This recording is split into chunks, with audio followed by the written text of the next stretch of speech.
یہ ہماری صحت، یہ ہمارا جسم، یہ سارے اللہ کی امانت ہے. ہم اس جسم میں کاٹ چھانٹ نہیں کر سکتے. اسی لیے اسلام میں جسم گدوانا منع ہے، کہ جسم کو گدوا کے اس پہ نام لکھنا یا کوئی چیز بنانا، ٹیٹو بنانا، کہ یہ جسم تو میرا ہے ہی نہیں، یہ تو اللہ کی امانت ہے. اور اسی طرح خودکشی کرنا اسلام میں حرام ہے، کیونکہ ایک آدمی، اس کے پاس اللہ کی امانت ہے یہ جسم، وہ اپنے آپ کو مار ہی نہیں سکتا، اس کو اختیار ہی نہیں ہے. امانت میں اگلے کو اختیار ہی نہیں ہوتا. میں کسی کے پاس اپنی امانت رکھوا رہا ہوں تو وہ بندہ میرے اختیار کے بغیر اس امانت میں خرد برد نہیں کر سکتا. تو اسی لیے خودکشی کرنا، اپنے آپ کو ہلاکت میں ڈالنا، اپنے آپ کو ہلاک کرنا، یہ اسلام نے، شریعت نے حرام کرا دیا، کبیرہ گناہوں میں سے. اور اسی طرح انسان اپنے اختیار سے اپنی زندگی میں یا اپنی موت کے بعد وصیت کرتے ہوئے اپنے جسم کا کوئی عضو، کوئی حصہ کسی کو عطیہ اور ہدیہ بھی نہیں کر سکتا. بعض لوگ کہتے ہیں کہ میری آنکھیں کسی کو عطیہ کر دینا نہیں، میرا دل کسی کو عطیہ کر دینا، میرے گردے کسی کو عطیہ کر دینا، میرا فلاں جو ہے عضو کسی کو عطیہ کر دینا، کہ بھائی تمہیں تو اس میں اختیار ہی نہیں ہے. بلکہ احادیث مبارکہ میں آتا ہے کہ جو آدمی اپنے جسم کا کوئی عضو ضائع کر دیتا ہے یا کسی کو دیتا ہے تو کل قیامت میں جنت میں بھی جائے گا تو اس عضو سے محروم رہے گا. اللہ کہیں گے یہ تو میری چیزیں تھی، میری امانت تھی، تمہیں تو اختیار ہی نہیں ہے. ہاں، خون کے متعلق علماء نے یہ فتویٰ دیا ہے کہ بعض دفعہ حادثے ہوتے ہیں، خون ضائع ہوتا ہے، بعض مریضوں کو ایمرجنسی ضرورت ہوتی ہے تو خون دوبارہ بنتا بھی رہتا ہے. اور خون ایک ایسا عضو ہے، ایسی چیز ہے کہ جو بڑھتی رہتی ہے، اور پھر اتنی انتہائی مجبوری کی حالت میں جو ہے وہ خون کسی کو دیا جا سکتا ہے، کسی کی اس سے جان بچائی جا سکتی ہے، کسی کی اس سے صحت کو بحال کیا جا سکتا ہے. ورنہ اس کے علاوہ باقی کسی عضو کو چھیڑنے چھاڑنے کی بھی ہمیں اجازت ہے. تو اس لیے یہ بات اچھی طرح سمجھ لی جائے. پہلی بات کہ صحت اللہ کی عظیم نعمت، اسی لیے ہر وہ چیز، کھانے پینے میں بھی اسلام نے ہر وہ چیز جو ہماری صحت کے لیے مضر ہے یا ہماری عقل کے لیے نقصان دہ ہے، جس طرح شراب ہے یا دوسری چیزیں ہیں، یہ انسان کے عقل کو خراب کر دیتی ہے. آدمی ٹھیک ٹھاک ہوتا ہے لیکن شراب کے نشے میں گالی گلوچ پہ اتر آتا ہے، جھگڑوں پہ اتر آتا ہے، بدتمیزی پہ اتر آتا ہے. تو اسلام نے ہر اس چیز سے کہ جو ہمارے جسم کے لیے نقصان دہ ہے اس کو حرام قرار دیا، اس کو ہمارے لیے ناجائز قرار دیا. تو اس لیے یہ بات، یہ جملہ یاد رکھیں کہ صحت اللہ تعالیٰ کی عظیم نعمت ہے اور اللہ کی امانت ہے، اور اس صحت کی قدر کیجیے، اس کی حفاظت میں کبھی بھی لاپرواہی نہ برتیں. اور یہ بات یاد رکھیں، ایک بار جب صحت بگڑ جاتی ہے، ہماری غفلت، سستی، بے احتیاطی کسی وجہ سے بھی، تو پھر بڑی مشکل سے بنتی ہے. اس کی مثال حکماء یہ دیتے ہیں کہ جس طرح ایک حقیر سا دیمک ہوتا ہے، وہ دیمک بڑے بڑے کتب خانوں کو چاٹ کے رکھ دیتا ہے. بڑی بڑی کتابیں اگر بندہ خیال نہ کرے تو وہ چمٹ جاتا ہے اور ساری ساری کتابوں کو، کتب خانوں کو خراب کر دیتا ہے. اسی طرح صحت کے معاملے میں بھی معمولی سی غفلت، لاپرواہی اور سستی یا حقیر سی بیماری بھی زندگی کو تباہ کر دیتی ہے. تو صحت کے تقاضوں سے غفلت برتنا اور اس کی حفاظت میں کوتاہی کرنا، یہ بے حسی بھی ہے اور اللہ کی ناشکری بھی ہے.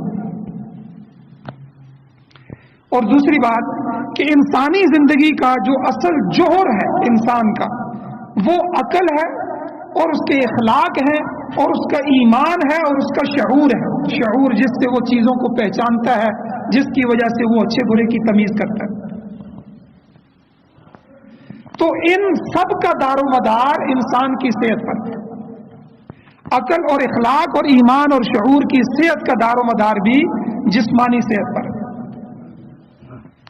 عقل اور دماغ کی نشو و نما ہو یا فضائل اخلاق کے تقاضے ہوں یا دینی فرائض، جتنی بھی دینی عبادتیں ہیں، نماز، روزہ، حج، زکوٰۃ،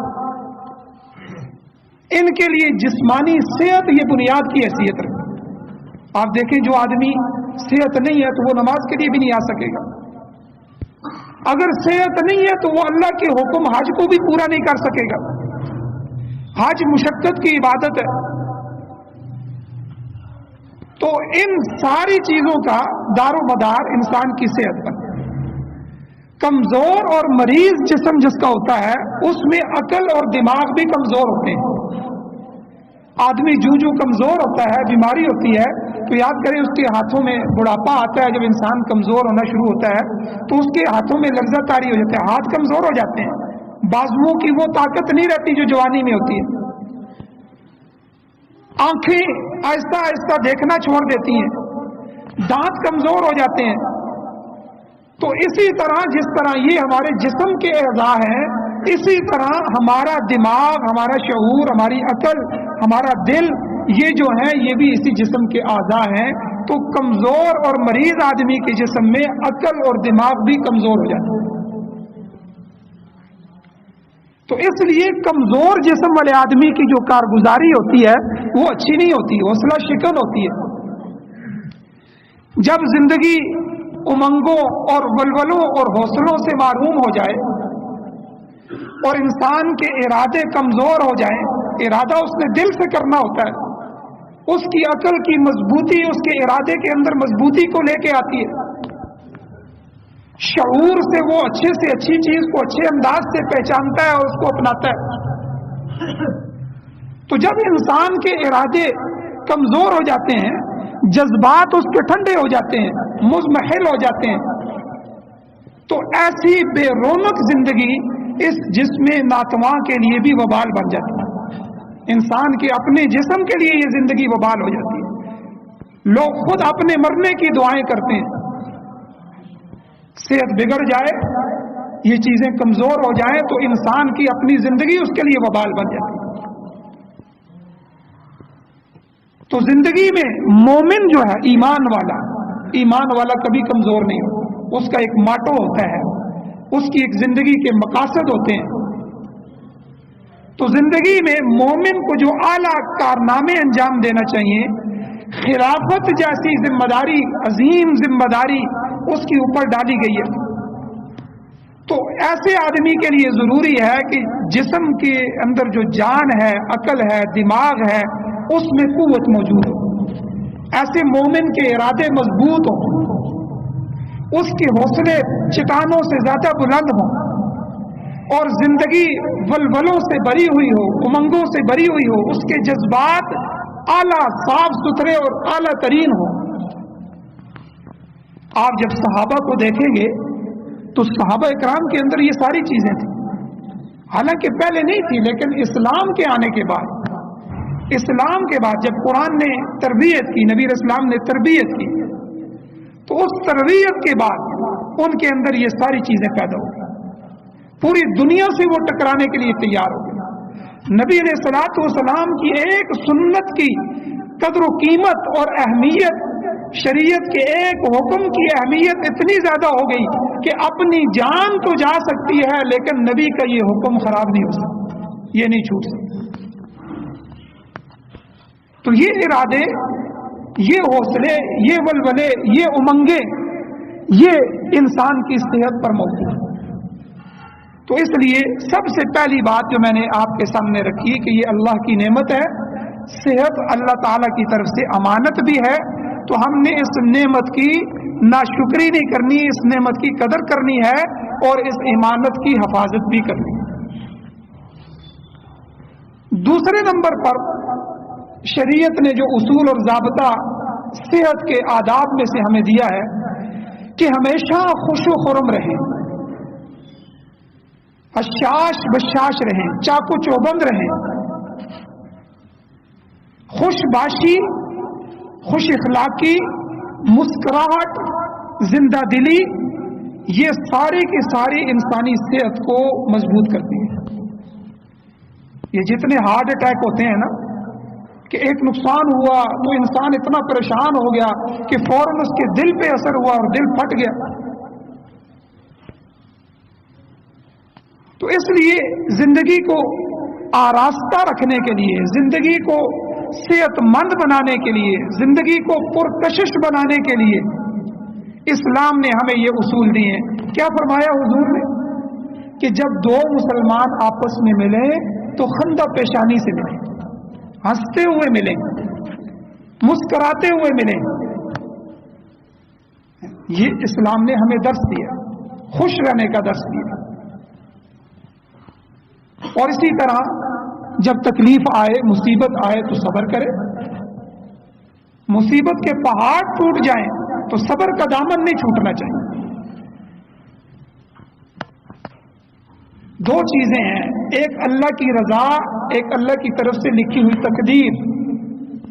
ہم اللہ کی تقدیر پہ بھی راضی ہیں، اللہ کی رضا پہ بھی راضی ہیں. مومن کا یہ شیوا ہے، رضا بالرضا، رضا بالقضا، کہ والقدر خیرہ وشرہ من اللہ تعالی، میری اچھی بری تقدیر میرے رب نے لکھی ہے،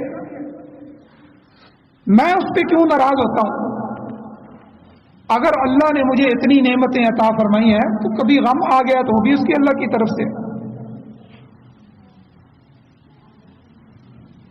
تو نعمتوں پر بے بہا شکر ادا کیا جائے، غموں، تکلیفوں، دکھوں، پریشانیوں پر اللہ کی طرف سے صبر کیا جائے.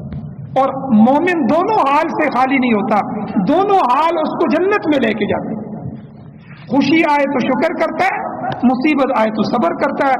خوش شکر میں بھی اللہ ایمان والے کے قریب ہو جاتے ہیں، بلکہ اس کو مل جاتے ہیں، اور صبر میں بھی سب سے زیادہ اللہ کی قربت نصیب ہوتی ہے. دونوں حالتوں میں ایمان والے کو اللہ مل جاتا ہے، اور جس کو اللہ مل جائے اس کو کسی چیز کی بھی ضرورت نہیں رہتی،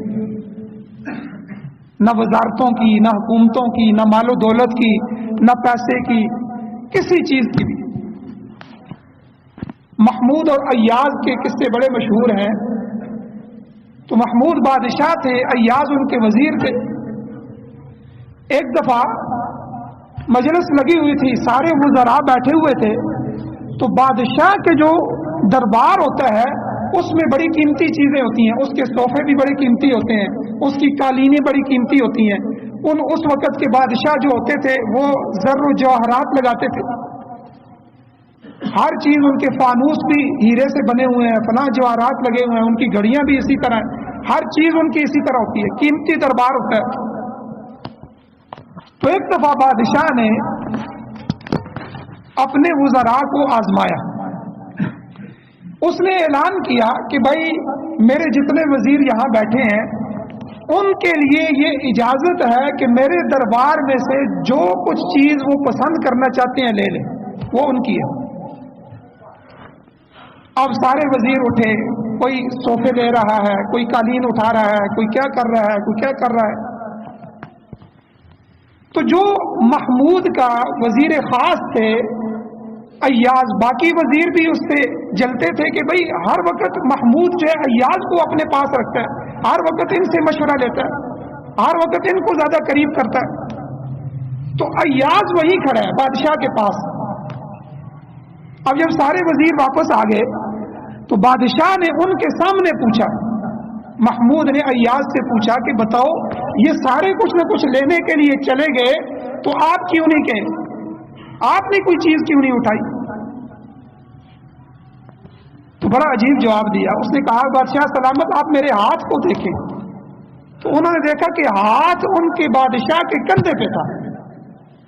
فرمایا بادشاہ سلامت آپ نے یہ کہا تھا کہ جس کو جو چیز پسند آئے وہ لے لے، میں نے آپ کو پسند کیا ہے، میں نے آپ کو لے لیا، اور جب آپ کو لے لیا تو ساری چیزیں ہی میری ہوگی.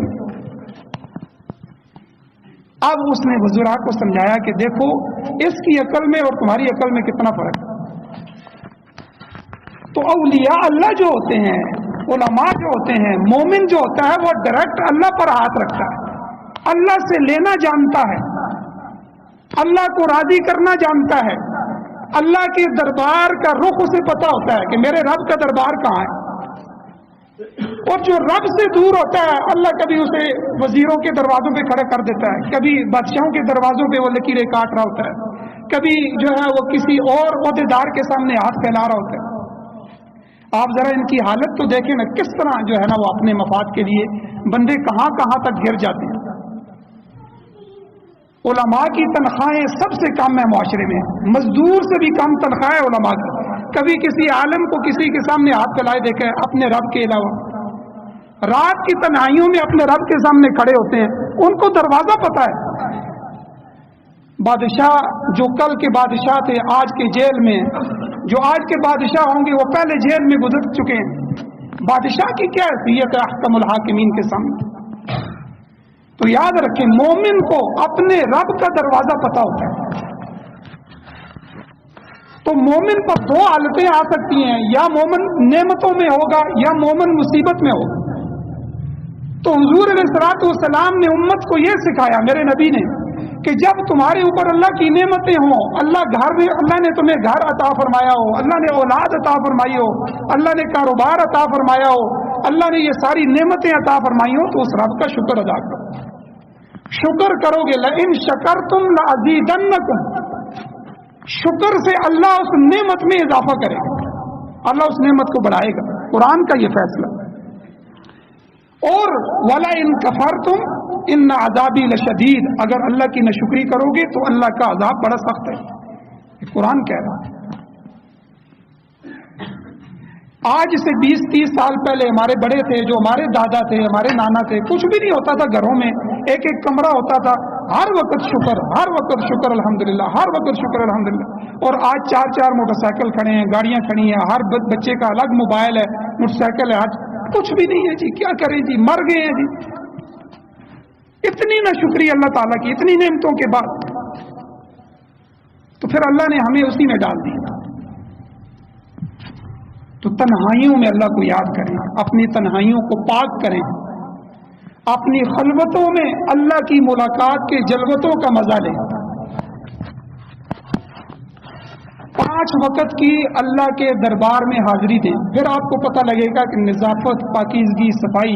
5 وقت وضو کر کے جو بندہ اللہ کے سامنے گر جاتا ہے, اپنی حیثیت کو اللہ کے سامنے گرا دیتا ہے, رکوع میں جھک جاتا ہے, سجدے میں اللہ کے پاؤں کی جگہ گویا کہ آ کے گر جاتا ہے, اپنی اللہ میری کوئی حیثیت نہیں, جو کچھ ہے تیری طرف سے ہے, تو پھر اللہ اس کے ہو جاتے ہیں. تو خوشی میں, نعمتوں میں شکر ادا کرنے سے بھی اللہ ملتا ہے مومن کو, اور تکلیف اور پریشانی میں صبر کرنے سے بھی اللہ اس کا ہو جاتا ہے. تو اس لیے پہلی چیز یہ ہے. دوسری چیز, ہمیشہ خوش و خرم رہیں, یہ اسلام کا حکم ہے. حشاش بشاش, چاقو چوبند, مستقل. اور اس کا اثر یاد رکھیں, خوش آدمی کا اثر صحت پر بھی پڑتا ہے. جو آدمی خوش ہوتا ہے, جو آدمی پریشان ہو جاتا ہے نا کسی وجہ سے, تو چند ہفتوں میں اس کی صحت گرنا شروع ہو جاتی ہے. کیا ہوا جی, اس کو ٹینشن لگ گئی ہے, فلاں ٹینشن ہو گئی ہے.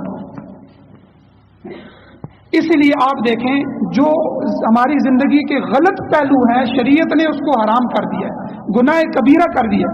غصہ شریعت میں حرام ہے, منع ہے. غصے کو, والکاظمین الغیظ, جو غصے کو پینے والے ہیں اللہ تعالیٰ ان کو پسند کرتے ہیں. اسی طرح غم سے اللہ تعالیٰ نے منع ہے. الا ان اولیاء اللہ لا خوف علیہم ولا هم یحزنون, جو اللہ کے ولی ہوتے ہیں ان پر نہ خوف طاری ہوتا ہے نہ ان پر کوئی غم آتا ہے. اور اسی طرح رنج اور فکر کے اندر, اتنی فکر میں مبتلا ہو رہا ہے, ہر وقت فکریں سوار کر لی ہیں, انہی فکروں میں جی رہا ہے, انہی فکروں میں مر رہا ہے.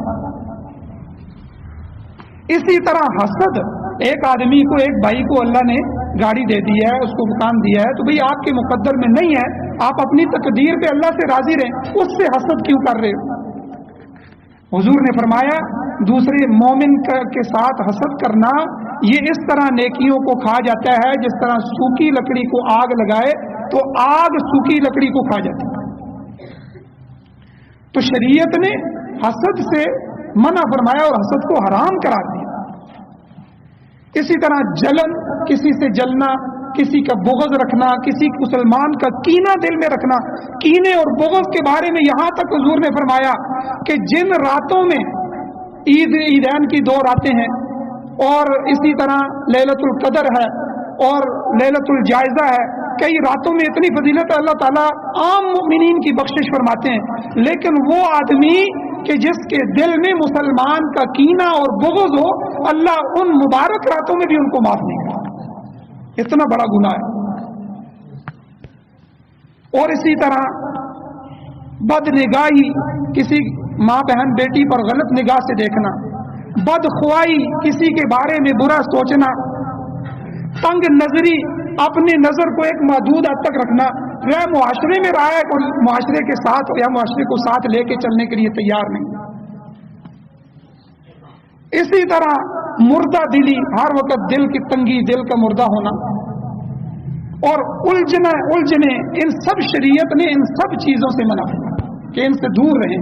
ان کا ڈائریکٹ اثر جو ہے وہ صحت پر پڑتا ہے. ایک آدمی دوسرے سے حسد کر رہا ہے، اگلے کو پتہ ہی نہیں ہے، اس کی صحت پہ تو کوئی اثر نہیں، یہ جل جل کے مر رہا ہے. اور ایک دوسرے کے بارے میں برا سوچ رہا ہے، بدخوائی کر رہا ہے، اس کو پتہ بھی نہیں ہے شاید، اور یہ کہ اس کا نقصان کیوں نہیں ہو رہا، میں اس کو پھر اس کی غیبت کرے گا، پھر اس کی چغلی لگائے گا. غیبت اور چغلی اور ان گناہوں کو اللہ تعالیٰ نے ویسے ہی کبیرہ گناہ کہا. تو ان چیزوں سے بھی اسلام نے بچنے کا حکم دیا ہے. نبی علیہ الصلوۃ والسلام کی ایک حدیث مبارکہ ہے، مشکات شریف کی حدیث ہے. نبی صلی اللہ علیہ وسلم نے فرمایا، 3 چیزیں فرمائی. فرمایا سیدھے سادے رہو، میانہ روی اختیار کرو، حشاش بشاش رہو. یہ 3 ہدایات حضور نے دی کہ سیدھے سادے رہو. بھائی اپنے پیسے دیکھو، اپنی تنخواہ دیکھو، اس کے مطابق اپنے فیصلے کرو، کسی دوسرے کو دیکھ کے فیصلے نہ کرو، اپنی زندگی کو سیدھا سادہ گزارو. میانہ روی اختیار کرو، مال ملا ہے تب بھی، نہیں ملا تب بھی درمیانی چال چلو. اب حلال مال کمانے کا حکم ہے، لیکن حلال مال کو بھی فضول خرچی کرنے سے منع کیا. آپ دیکھیں، حلال کماؤ، اب حلال زیادہ مل گیا تو فضول خرچی بھی نہ کرو، درمیانی چال چلو، جہاں ضرورت ہو وہ ضرورت کی چیز خریدو.